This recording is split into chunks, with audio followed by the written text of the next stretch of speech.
আজ 14 ডিসেম্বর শহীদ বুদ্ধিজীবী দিবস। বাংলাদেশের বিজয় অর্জনের প্রাক্কালে এদেশের গৌরবদীপ্ত মেধাবী সন্তানদের নির্মমভাবে হত্যা করে পাকিস্তানি নরঘাতকেরা। দাম দিয়ে কিনেছি বাংলা। আজ 14 ডিসেম্বর শহীদ বুদ্ধিজীবী দিবস।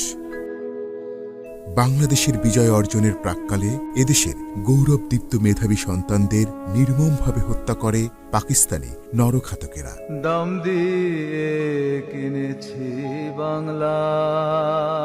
আজ 14 ডিসেম্বর শহীদ বুদ্ধিজীবী দিবস। বাংলাদেশের বিজয় অর্জনের প্রাক্কালে এদেশের গৌরবদীপ্ত মেধাবী সন্তানদের নির্মমভাবে হত্যা করে পাকিস্তানি নরঘাতকেরা। দাম দিয়ে কিনেছি বাংলা। আজ 14 ডিসেম্বর শহীদ বুদ্ধিজীবী দিবস। বাংলাদেশের বিজয় অর্জনের প্রাক্কালে এদেশের গৌরবদীপ্ত মেধাবী সন্তানদের নির্মমভাবে হত্যা করে পাকিস্তানি নরঘাতকেরা। দাম দিয়ে কিনেছি বাংলা।